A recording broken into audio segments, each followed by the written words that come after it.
Hello, Dai here from Timestep Softworks. Welcome to the 18th development video for Vigilantes, in which I'll cover the changes which have been made to Alpha Release 7. Alpha Release 7 is now available from Humble, Indie Game Stand and IndieDB if you'd like to check it out. Alpha 7 introduces a new Vigilante called Ray Case. Now you may have seen his voiceover introduction.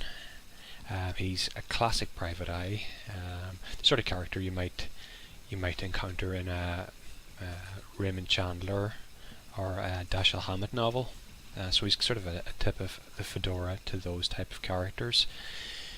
And you'll meet him in this encounter called Too Many Questions. And you can see this is the level on which the encounter takes place. It's kind of like a Chinatown themed level, and I'd hope to make a couple more of these levels. And I'm just going to click through the dialogue.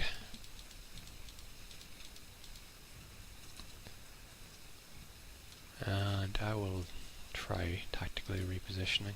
I'm not going to play through the whole level, I'll just play through a little bit of it.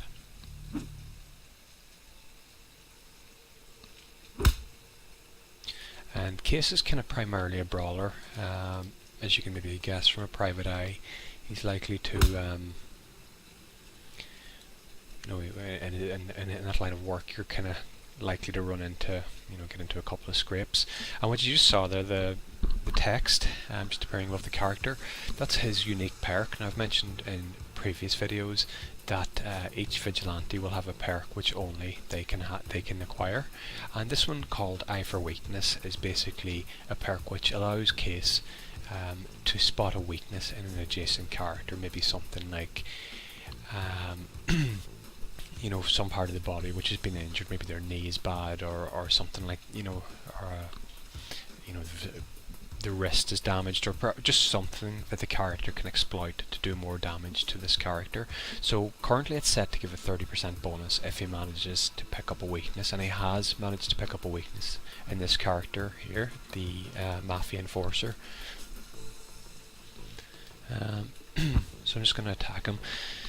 One other thing I've added recently is I've improved the legibility of the text if you're using the oil paint filter. Now the oil paint filter has been used here. It kind of moves the style a little away from realism, and I think it gives it a nice feel. I'm probably going to use this as the default style for the game, but I would actually like to get some feedback as to which people think is the best style to use. The other style, the kind of more realistic style, will also be available, so it's just a matter of switching them on or off, depending on what you prefer. So I've improved the legibility of all, the damage text and all that, primarily just by changing the font and by adjusting the kind of strength of the filter. So that's the new encounter and the new Vigilante. Let's see, and I'll just go back to the menu so I can show you some of the other additions. And I've also recently changed the perk screen. Now I didn't like the layout of the perk screen, and I'm not sure this is final yet, but I think it's kind of a movement in the right direction. So now you can just switch through the perks like this: the unavailable, the owned, the available, and it just seems the layout is a little better than the last one. The last one, I'm not even sure why it was bothering me, but I just didn't like it, so I changed that. So in addition to this is the perk that Ray Case received. It's 15% chance. I have a funny feeling that it's currently 100% chance to find a weakness. I think just for testing purposes I might have left like that, so I'm going to have to adjust it again. And I will show you the rest of the perks now that are available. These are the ones that I spoke about in the last development video. They are Solar Plexus Strike, and basically this gives you a 10% chance to reduce the enemy that you hit their AP by 1 or 2 depending on their max AP, and this is unarmed. So if you're using unarmed, you have a chance to win them. And the rest of the perks are Deep Cut, and that is the bladed equivalent of the second tier perk for bladed weapons, and that's 10% chance to inflict bleeding with a bladed attack, so it'll cause the opponent to lose HP over a couple of turns. Not a huge amount, but I think it can add up.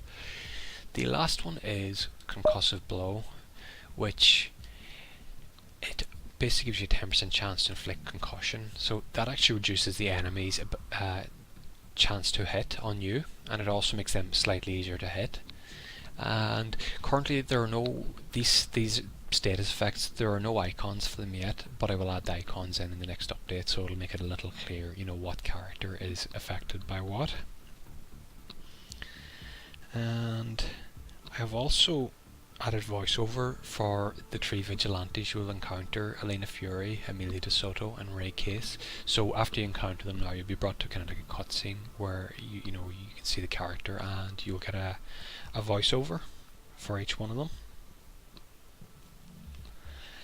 And I've also done a little work on generating the city map on this update. It's not particularly relevant to the alpha, because it's something that will be released in the full version, a couple of updates down the line.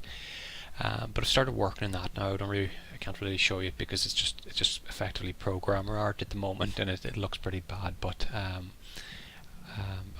Olga will provide the the updated versions, and it's going to look pretty good once we get proper illustrations put in there. And that's pretty much it for this update. I'm going to start working on Alpha 8 pretty soon, but I hope you've enjoyed this video, and thanks very much for watching. And I'll leave a link for the Alpha 7 in the description. So thank you and goodbye.